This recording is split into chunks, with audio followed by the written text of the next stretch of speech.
Well, good morning, and thank you for tuning in to our webinar on hiring best practices and social distancing. We know that in the midst of this COVID-19 pandemic, that this is greatly affecting employers in many ways. We know that during this time, employers more than ever have to be adaptable, nimble, and responsive to the daily changes. We created this webinar to give you the most up-to-date best hiring practices and how you can accommodate social distancing. We are talking to several employers in the region that are still hiring, some in mass quantities, and we want to be able to help provide a few quick tips for you. This webinar is presented by our Kentucky Career Center Business Services team staff in the Northern Kentucky region. My name is Eric Owsley. I'm the Regional Workforce Strategies Coordinator. We also have Susanna Courtney, Marsha Baker, Jill Wayman. There are business services representatives here in Northern Kentucky. And then we have Heather Mullins McCormick, our Rural Services Manager, who services employers in the 5 rural counties of our Northern Kentucky region. Please feel free to email any one of us and we'd be happy to answer any questions you may have. Here are the CDC state and federal recommendations regarding social distancing that we all have, I'm sure, seen by now. We know that you are doing your best to follow these recommendations. It can be a challenge, especially if you are hiring right now and you are looking to interview hundreds of candidates. But there are some possibilities that we will present to you today. We have been talking to our partners who work in staffing, and they have provided frequently asked questions as it relates to potential screening questions for potentially exposed to the virus. And we also do have a sample questionnaire for you. We can send you as well. Um, if you want that, please reach out to us. But also, this question relates to employees that appear sick, or questions about employees staying home versus leaving work, and how does the Family Medical Leave Act apply to this situation? And then, is there calls for disciplinary action relating to absenteeism issues related to this virus?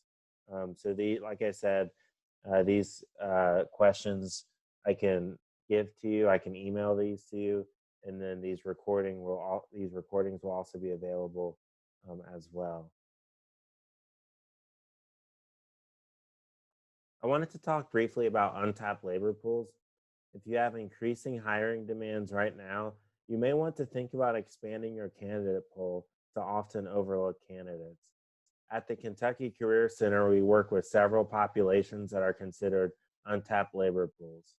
At Kentucky Career Center alone, we have 13 partner agencies, including Office of Vocational Rehabilitation that works with individuals with disabilities.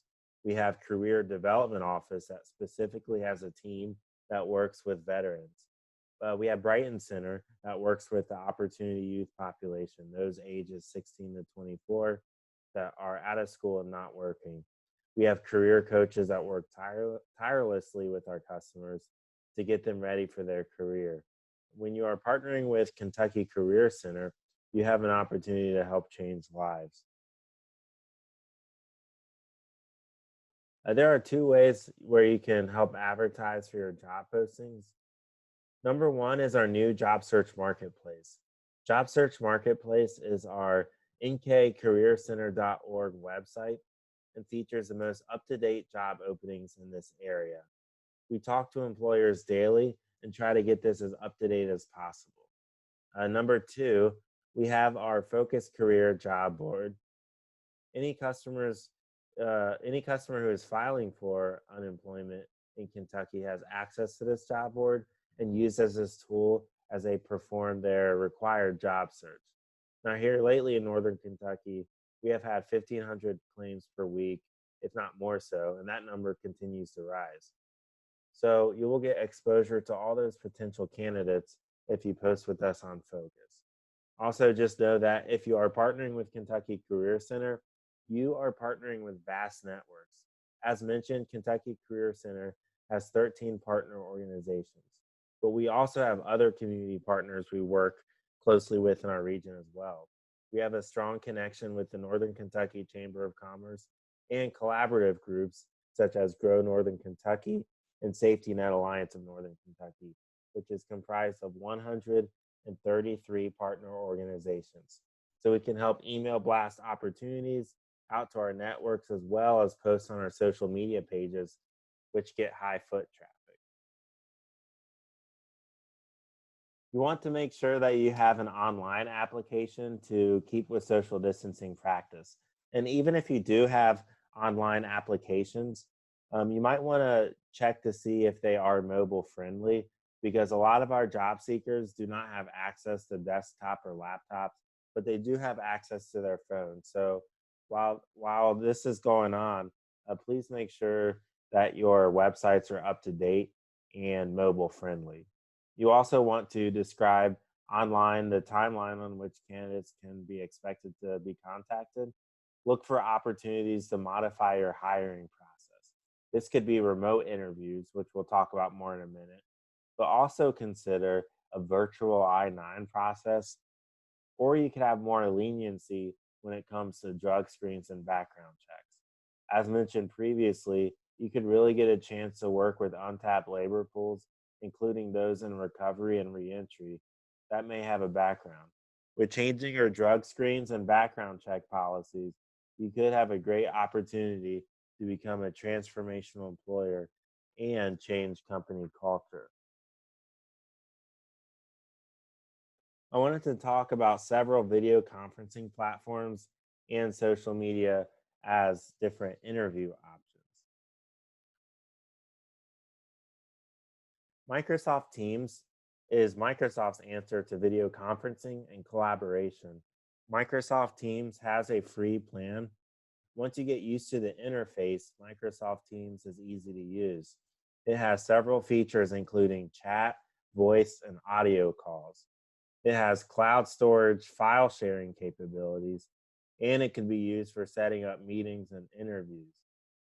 Even if the candidate does not have Microsoft Teams, you can still set up the meeting, and it creates a link for them to log in as a guest. If you have a Skype for Business online platform you are already using, I would consider transitioning onto Teams. I did read a report recently that Skype for Business Online has an end of life date of July 2021. I wanted to provide a quick video of Microsoft Teams in conducting interviews.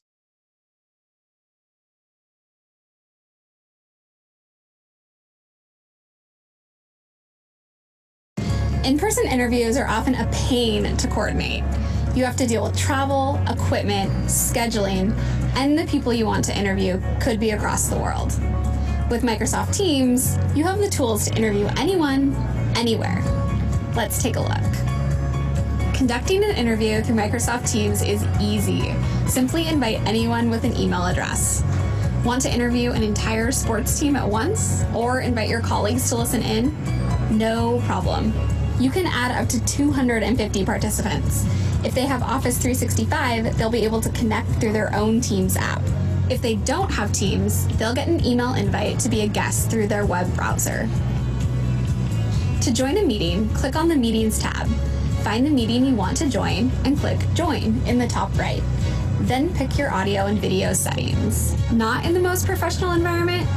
Don't stress. If you don't have time to clean up the office or need to take a call in a busy place, like the airport, a cafe, or hotel, blur your background to be more professional no matter where you are. Let's say your interviewer wants to give you a glimpse of their latest research. They can share their screen right here. Don't worry about transcription. Teams can record the video into Stream for viewing and editing later, and even publish a transcription of the conversation for your team to reference. And there's no need to write down timestamps or listen to an hour-long recording to find that one quote. Using the power of AI, you can easily search recorded Teams interviews for key terms. When it comes to interviewing, Teams and Stream are the only things you need. Voice calls, video calls, background blur, screen sharing, recording. We've got journalists covered.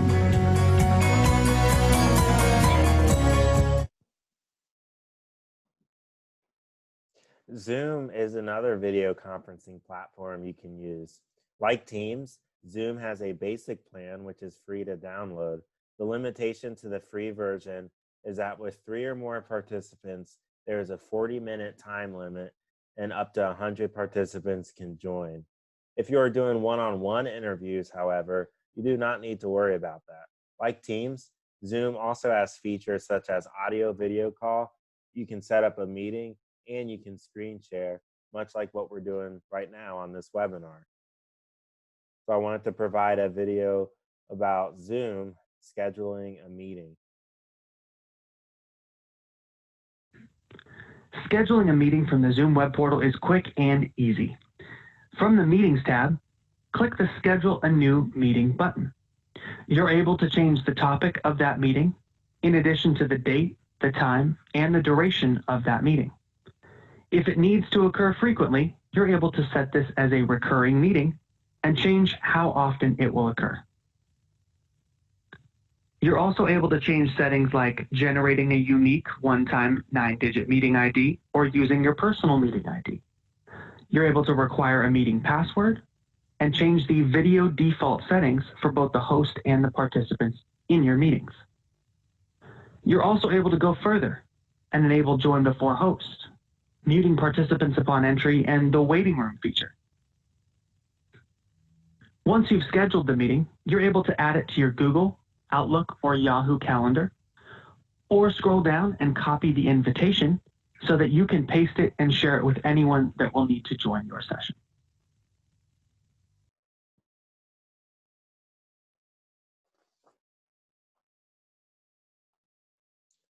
So if we were able to do a side-by-side comparison with Zoom and Teams, I would say you should try them both. Both have the free basic plans. Both have great video, audio capabilities for you to be able to interview anyone, anywhere. Both have screen sharing capabilities and record features. If your company already uses Microsoft products such as Outlook, then it would be easy to integrate into Teams. Teams also has a cloud storage capability where you can share files with your team members. Zoom may have a better user experience. Picture may be a little better, as well as with Teams, you just have to get used to the interface with all of its different features, such as the different channels and different chat features and things like that. But both of these would be great options for your organization. Upon further review of this, I would think if you want to set up an interview with an external user, I would say go with Zoom. But Teams was built for an organizational communication tool. So internal use between your organization, I think Teams is much more efficient with that. But again, I'll try both Teams and Zoom and see which one you like better and which fits your needs. And then there's Facebook. You can also use Facebook account to help promote your positions. This is recommended only if you have a Facebook business account. Do not use your own personal accounts. With Facebook, you can post your jobs, utilize Messenger for interviewing, and you can also live stream hiring events to promote your opportunities. Kentucky Career Center is doing Facebook live stream events every Thursday at 9:30 in the morning to promote employers that are hiring. So if you would like to get plugged into those opportunities, please feel free to reach out to me. Now, this concludes our webinar today. This wasn't by any means an exhaustive list of what you can try in keeping up with social distancing recommendations, but just quick tips that we've been hearing from different employers in our region. Your company might be doing something different that wasn't listed in this webinar today. If so, I would love if you reached out to me just so we can share the science, share the news to employers in our region to help them with their hiring practices. Here's my contact information, my email, and my number. That number is a Google Voice line. So you can call or even text that number, and I'll make sure to get back out with you. I am working remotely, so email might be the better option, but either one would be great. And we'll reach out to you as soon as possible. But once again, thank you so much for tuning in, and we look forward to hearing from you.